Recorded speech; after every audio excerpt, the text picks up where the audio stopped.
Welcome back to the 150K podcast. I'm your host, Joe Graham, where we help take your dreams to six figures and beyond. Today I have with me special guest Adam McChesney, kind of like Kenny Chesney. And we were making a joke about that beforehand. He's like, I get that all the time. So sorry, Adam, I had to do it. But for people that don't know you, like we met through Zach Babcock, give us a little bit of your background, what you do, and everything. Yeah, Joe, first and foremost, thanks for having me on. Really excited to be here and pour into the audience. But Adam McChesney, located in St. Louis, Missouri, born and bred Missouri through and through, lived here my entire life. I'm the owner partner at Hite Digital St. Louis. So we are a full service digital marketing agency. We do everything from logo and branding to website design, search engine optimization, and paid advertising, Google, Facebook, Instagram, and YouTube. We're the only agency in the space right now that operates in a franchise model. So for our clients, they kind of get the best of both worlds when it comes to working with a marketing agency. So there's a lot of amazing things that come with working with a small boutique agency, which is more that attention to detail, customer service, just not missing out a lot of the little details, which is what I was before I merged my agency over to Hite Digital. But we also have 200 full-time employees that are all dedicated in-house. They're specialists. So it's not the same person that's doing every single task or service that we offer. We manage about $2 million a month in ad spend and have over 700 clients in a variety of different industries. So there's a lot of great things that come with being the size that we are. So we're kind of a little bit in the middle. Before that, I was working as a medical device sales rep. So I did that for 5 years, pretty much right out of college up until the pandemic. So I got back into digital marketing in 2018, really built up on the side, a little bit of a side hustle, I guess you could call it, building websites, ranking websites, and doing paid ads. So I did a lot of that stuff for myself and built out a bunch of online real estate, and then decided, hey, I'm going to do this full time. I'm going to do it for brands. And that's when I made the shift in 2020, in the middle of the pandemic. And then I ran my own agency. I'm a sales guy. So I love the nerd stuff when it comes to SEO and building websites. But it ended up getting to the point where I started to build a personal brand and all these referrals started coming in, Joe, and I had to turn business down. And being a sales guy, that's the worst Yes, it feeling is. Yes, you it could is. possibly have. So I tried to, build out my own teams, do all of those things, and it just never clicked. So when Hite had came up with the franchise model, I'm like, this is literally too good to be true. But it was everything that I thought it would be. So I made that transition and we 5X'd our company. Since then, our agency went from 0 to 7 figures in 15 months, just named to the Inc. 5000 list, best in marketing St. Louis 2020, and one of the top 50 fastest growing companies in St. Louis. That is amazing. I congratulate you on that. And yes, as a salesperson, I understand you never want to give a deal away. That's Yeah. like the worst thing to have happen. So you Mhm. intrigue me with this because I've talked to a lot of marketing guys, digital marketing people in that space. What do you mean when you say franchise model? Do they like own part of your business there, or how does that work? That's intriguing.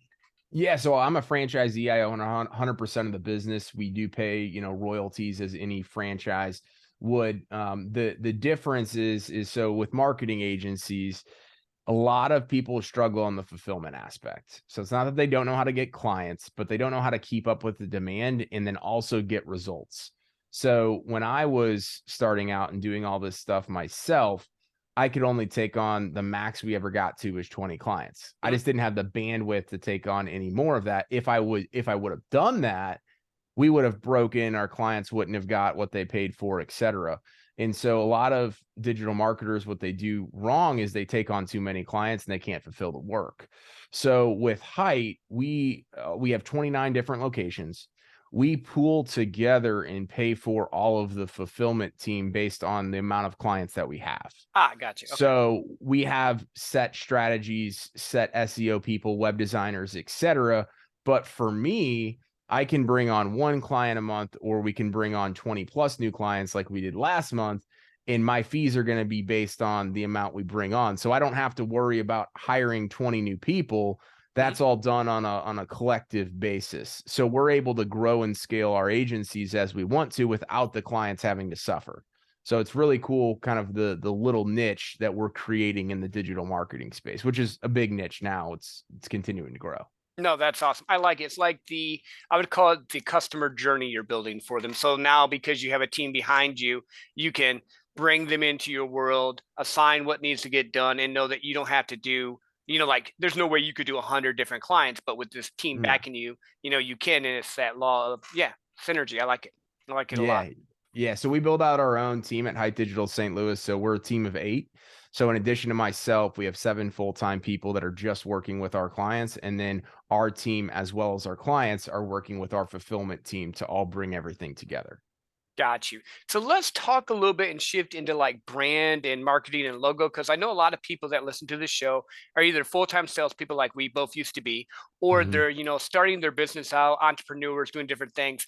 What would be like if they said, hey, they came to you and said, hey, Adam, help me with this. I have an idea. I want to start marketing and branding. What key steps should they look for or start out as? So I think the biggest thing is like what is the differentiator between you and everybody else? So this could go for your personal brand or it could go for the business as well. And you have to understand that and understand how it correlates with your consumer. So whether it's a product or service or widget or whatever, and then once you identify those and you have those answers, you're able to start kind of bringing ideas to the table. But the truth is most people don't know who their ideal client Yep. is. They don't know what their differentiation in the market is.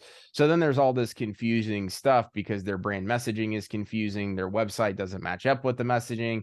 And then they're not actually talking to their ideal client. So they start bringing on clients that are not good clients for them, not profitable clients, et cetera. And then everything is a complete mess.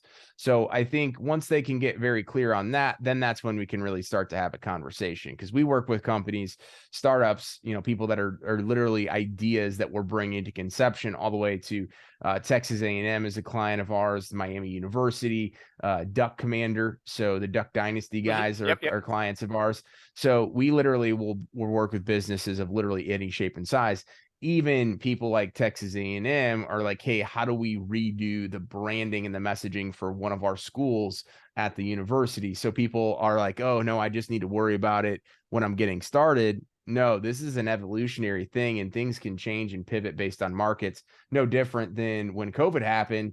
A lot of people went virtual, Yep. online, remote, all those different things. So you have to be, always a couple steps ahead when you're talking about your branding and your messaging and really connecting with who it is you're trying to do business with. Yeah, no, that makes sense. Because, like, with me in the sales world, I focus on relationship sales. There's people that Mhm. can teach you transactional sales. I'm more on relationship sales. And my avatar, because you mentioned that, in my mind, is a dad that has a couple kids, wants to take his kids to Disney's, his wife to Hawaii, and build a life by design. So, Yeah. knowing what you want is key. So, once people start doing that, do you just have them go deep on like one avenue? Or do you have them go into multiple different things? Like, because I've heard somebody say, well, do Facebook, TikTok, Instagram, all this Mhm. stuff. And a lot of times, like you mentioned, bandwidth, people don't always have that. Or would you say, hey, pick one, build that first? What's your strategy for that typically for someone starting out? I know like Texas A&M probably can touch all the different areas, Yeah. but they're a lot bigger. Yeah, absolutely. So it's definitely based on where they're at in business and then also what industry they're in. So we work with a lot of contractors in service-based businesses like lawyers, dentists, chiropractors, accountants, etc. So a lot of our clients, their ideal clients are going to Google because it's kind of a, hey, we don't know someone. Like a lot of times we get referrals for realtors, insurance agents, mortgage brokers, things like that. Like we just can't help those people because that's a referral based business and Yeah. there's a lot of additional branding that we just don't offer, nor do we want to offer. We want to be front and center when it comes to Google because that's just the beast in and of itself. So most of our clients, we are bringing them on to do search engine optimization because that Mhm. is ultimately going to be the best return on investment when it comes to online stuff. So ranking their website in Google business listing. And then we also couple that with paid ads a lot of times for our clients. But one of the cool things is so I used to build these websites and do all this stuff myself and kind of show people, hey, here's me actually putting my skin in the game and doing it for my own businesses. I actually created an auto glass company by accident. So I own an auto Nice. glass company here that we have ranked at the top of Google that we've been in business now since January of 2021. But all that was a website that I made and ranked to the first page of Google, outranked SafeLight, and then every other local Mhm. company. And then the Google business listing, we have almost 200 5-star reviews right now because it's a legitimate business. But it's been able for me to show my clients, hey, I'm not just telling you to put your money in this fund, right? That, is a pipe dream, but I'm actually doing it in my own business. Our digital marketing company, Hite Digital St. Louis, we're the #2 result on Google behind a directory if you type in digital marketing St. Louis. Nice. Most digital marketers cannot actually practice what they preach because it's difficult to do, but they're also not confident in what they're producing. So I have two different like mainstream examples that are in real time to be able to show potential clients. No, I love that. And then my other question, because I've heard this and I'm not sure on it, is YouTube like the second leading like search Yeah. engine after Google? So you have Google. So do you play a little bit with your clients in YouTube as well, or? We do. It's a little bit tougher of a play because that's more of a creative. Yeah. Like you got to have a really awesome video and all that stuff. So we have clients that will get videos and stuff done by other people, send it over to us, and then we'll start to run some retargeting and remarketing ads. That's really where you get a lot of opportunity on YouTube. But yeah, I mean, that's becoming its own second beast to Google. But even TikTok, which we're not on that platform as a paid service yet, we will be here shortly, but that's even becoming its own search engine. Like it's Yeah. crazy what some of these new platforms and platforms that have been around like YouTube, the functionality of them and really the algorithms are really taking off. Yeah. Well, and it seems like, at least on social media, from my viewpoint, reels, videos, short stories, those are what's getting more traction than, like, say, your long form or short form content. Then, not that you don't need both, but like I was just thinking of, if I was, well, I am just starting out, but if I just started out, what's going to get me the most, connection to the most people as fast as possible? Absolutely. It's all a numbers game, right? Too. So like one of the key things, I was just talking with a potential client earlier today, and they wanted to go very, very heavy in SEO. I'm like, hey, there has to be search intent behind ranking on Google. And they were like ready to put over their credit card. I'm like, I don't feel confident taking your money because you're going to rank for stuff that people aren't searching. He's like, no, people are doing this. I'm like, no, you really need to be on a platform like a TikTok or a YouTube. Like, here's my buddy that can't help you out right now because we're not the right fit. Hmm. You have to do the like data is literally everything, right? So we track every single phone call, every single contact form event on a website for our clients. So that way we understand what's working and what's not. And then they just need to do their part to track the return on investment because that's going to obviously depend on the business. Yeah, because they need to have, again, I mentioned before, that customer journey, so that when they are brought into their website, their page, whatever, now they can acquire the client and then actually give the client what they need. Kind of like what you do on the back end for them. I'm not going to take your money. So I Exactly. respect that you say that, because a lot of people, as you know, Adam, would take your money, like, oh, sure, let's put this in here. And then it didn't Yeah. work. It's like crazy. Yeah. No, and then that's what again where a lot of digital marketers go wrong and people get kind of that nasty taste in their mouth when they talk about digital marketing because most people will just take it on because they do need clients. We have about 120 clients right now in our agency at Hite St. Louis. So we don't need more clients. Would we love more clients? Yes, absolutely, but it's got to be the right fit. We retained about 95.4% of our clients in 2021, which is insane. Most marketing agencies turn over month at about 30% because they set the wrong expectations because they take on clients that they can't actually help. Hmm. And then it just I mean, it's bad for the industry. So one of the things we're trying to do is really bring stabilization to the industry with this franchise model to help systemize all of this stuff so people aren't, oh my gosh, digital marketing. Like, no, no, no, no, no. It literally can change your business if you do it the right way with the right company. Yeah. And I think there's just so many people out there, just like there's so many sales coaches or health coaches or this or that. And it's like, how do you get through the noise? But I love that you have tangible results with the auto glass company, with the marketing agency, that you can actually prove people, because, as you know, as being a salesperson, people buy because they like, trust, and believe you. So, like, Oh you yeah. have to establish that aspect. So Yep. you went from sales, which is what I call entrepreneur light, into owning your own business. Walk us through that a little bit, because I know a lot of people that listen to this maybe are in that transition stage. I know COVID happened. Was that just, you had that epiphany, you had to do it, or were you thinking of Mm. starting your own business before then?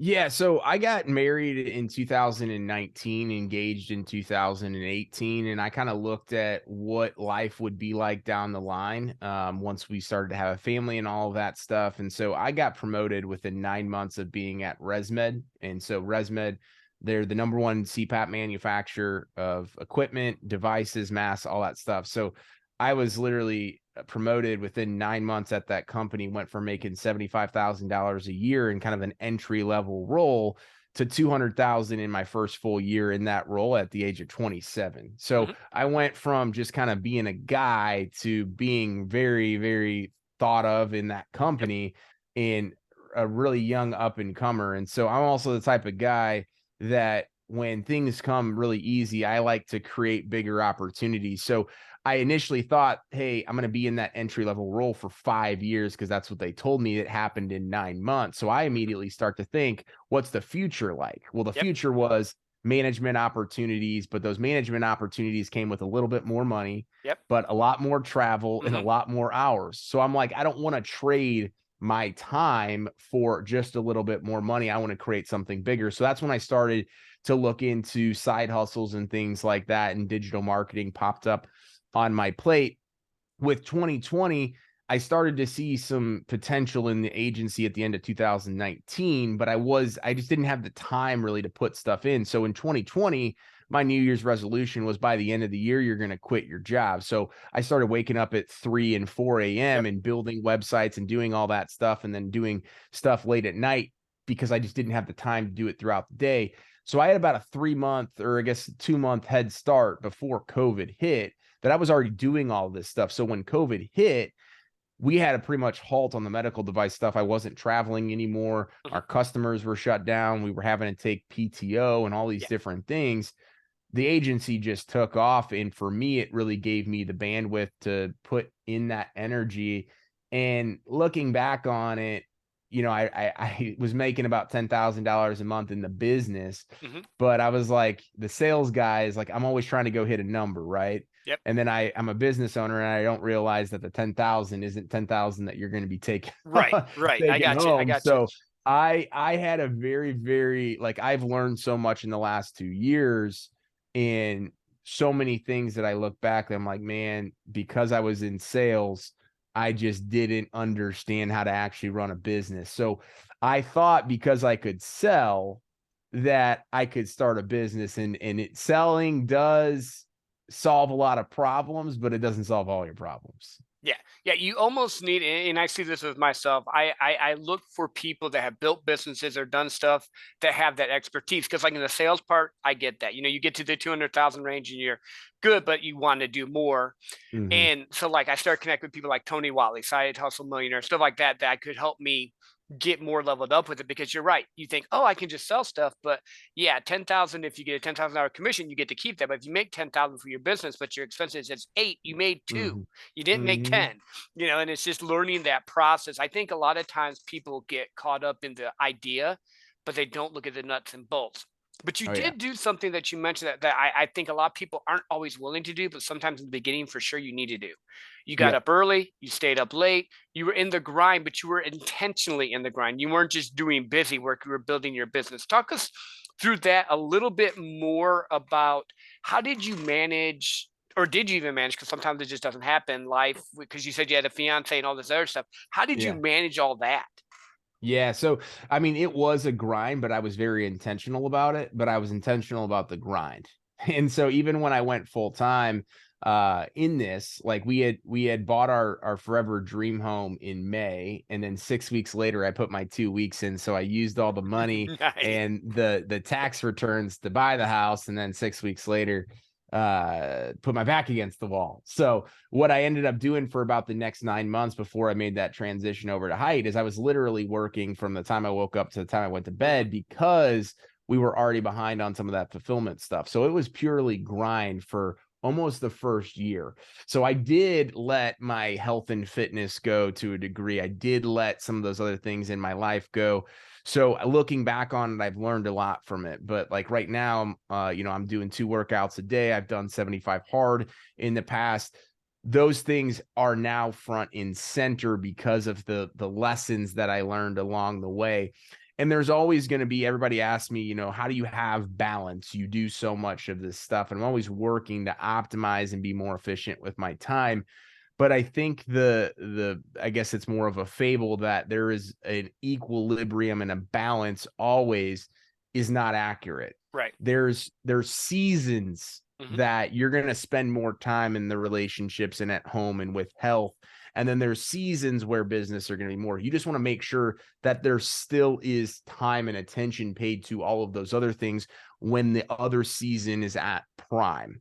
And so it's really just been, how do I manage that? How do I effectively get the most out of my day? And that's an ever evolving analysis, really. But yeah, I mean, all of that stuff is extremely important. All the success that you can have in the world doesn't truly matter if everything else is failing. Yeah, no, I love that. And I agree with you. It's like you get into that mode. I think a lot of times when people first start their business or at different times where you just have to grind it out. I get that 100%. And then you're like, okay, cool. Now I'm going to partner with these people so I can get some of my time back, because we Yeah. do business so that we can have time freedom to do the things we love to do, whether it's with family, ourselves, however that goes. No, I love that a lot. I've done 75 hard twice as well. So congrats. That's very cool. Love That's that. not an easy thing to do. Do you have Nah. like a morning routine type of thing or a daily discipline Yeah. that you do?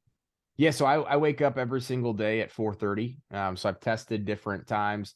From that, I go to the gym, I meditate, I go to the sauna, I do a 45-minute workout. After that, I come home, practice gratitude, and then I get into my day. So my day normally starts with meetings anywhere around 7 to 8 a.m. I post twice a day, every single day on Facebook and then some of the other platforms as well. But those are my really key routines. Like, I need that. Hmm.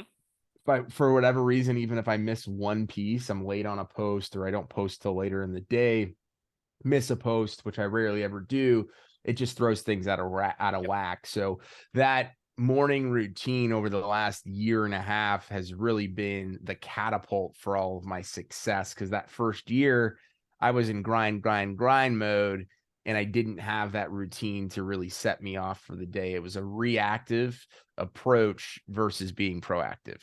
Yeah. So do you, and I've heard a friend of mine, George Bryan, has said this before, that the biggest thing we need to do to scale is to have the relationship with ourselves. Have you Mm, noticed a bigger scale once you've actually started prioritizing that? Because like in the grind thing, we get so busy and all, it's harder because we're cloudy. But once you yeah. actually prioritize that, did you feel like that was like a key for you? Yeah, absolutely. I mean, it kind of helped me understand the bigger reason of why. Because even if you're doing it for your family or you're doing it for whatever other reason to give back, like, if you're not personally happy and satisfied with where you're at, that's, you have to put Yeah. yourself number one. And so I think often, especially when we're in the grind, we're trying to please clients, we're trying to please investors or please our teams or whoever we might be trying to impress or cater to. If you forget about yourself along the way, then you're lost. Hmm. And so once I started to do those things, like, those are my non-negotiable things that I get to check off every single morning, I'm giving back to myself and investing in myself. No, I love that. That makes a lot of sense. And I think that's a key that a lot of people, when they hear the grind culture and all, don't realize. As you grow, as you scale, you have to fill your cup. You have to get stronger. You have to find little hacks or whatever you want to call it so that you're able to scale. And there's always, it's funny, success leaves clues. Every person that I Oh, yeah. talk to that's successful has a form of what you've talked about today, where they Mhm. do gratitude practice. They have maybe a fitness workout. Maybe they have a meditation, something that they're doing that's going to center them and get them going in the right direction. Yeah, absolutely. So we're not done, but I always like to put this in the middle. Tell people where we can reach you and where they can find you. Yeah, so the easiest place to reach me is going to be on Instagram as far as social media goes. My handle's Adam L. McChesney. And then you can also go over to adammcchesney.com and you can see all my social links. So that way, if there's another platform you want to reach out to me on, you can see that there. And then you can find out everything about Hite Digital as well. Nice. So I have a fun question I like to ask my guests. It's kind of a little bit random, but it makes you think. You can go back in time as far as you want. You can go forward in time as far as you want. You get to meet one person, stay with them for a year and learn whatever you want, and then bring it back to this time. Where would you go and what would you learn? Man, that is a great question. So I'm a huge fan of Andy Frisella. and I'm here in St. Louis. Know a lot of people that know him. Big fan. I've read his book 75 Hard multiple times, listened to a ton of his podcasts. I would love to go back at some point in time when he was building what is Mhm. First Form and Supplement Superstore today, but like the nitty gritty when crap just sucked. He talked Yep. about, I can't remember if it was making 50 grand over 10 years and that was all he got out of the business, but like being at that point in time and just truly understanding his mindset of why he kept doing it. Because I would venture to say 99.9% of the population would have quit Yeah. knowing what they knew about his situation, me probably being one of them for sure, admittedly. So I would love to know that because I think that's where I have grown the most with my mindset, but I still have so much to work on. But I think that's the biggest differentiator versus success or not success is our mindset, is the games we play, is the things we tell ourselves. And when you can be mentally focused and mentally strong, like that's a tough dude Yeah. to beat down. So to answer your question, it would be Andy. No, I love that. I listened to the CFO project for Yeah, a long time, and now really love his stuff. Yeah, like he used to sleep in the vitamin store, if I remember right, on a dirty on the mattress. bed. Piss Yep, on stain the dirty mattress was match. his exact words, and I'm just sitting here Yep. going, I think 99% of the people would not have done that. No, never. But if you think about it, entrepreneurs are that way. We go into the future and create something that is not there and demand it to come into reality. So I love that. Exactly. I love that a lot. So, what other words of wisdom, thoughts, ideas do you want to leave with our guests before we let them go? So the biggest thing I think that most people struggle with as they're building business or getting started and saying, "Hey, why am I starting this business if I already have everything so good?" is really getting clear and connected on that why and your purpose, your commitment behind the excellence of starting that business. And as you start that business, if you're not clear on it, you need to get clear on it very quickly, but don't forget about it. I literally just make a post today is don't get discouraged about your journey because you don't realize you sometimes forget about how far you've came. But if you're doing all of this stuff, if you're grinding away, if you're building this business or multiple businesses and you don't have that why associated with it, it doesn't matter what level of success you get to, you're going to feel unfulfilled. And so even if you feel like you have no purpose or don't know your why, like get clear on that before you do everything else, or get clear with it as you're starting the business, create the business and also create that why, because that will be what gets you through the difficult times. Like there are no shortage of kicks to the gut that you're Yep. going to receive as an entrepreneur or in life in general, but be able to correlate that back to the why. Think about those when the times are tough as well as the success, and you'll be set up for success. But don't ever forget about that. I love that. I love that a lot. And I think a lot of times people do get caught up in the fuzzy idea, but they don't have that solid why behind them. So I appreciate that, Adam. Thank you Of again for course. being on the show, my friend. And for all Yeah. you listening, share this episode with a friend. Go like and comment so we can get to more people as well. And have an awesome day.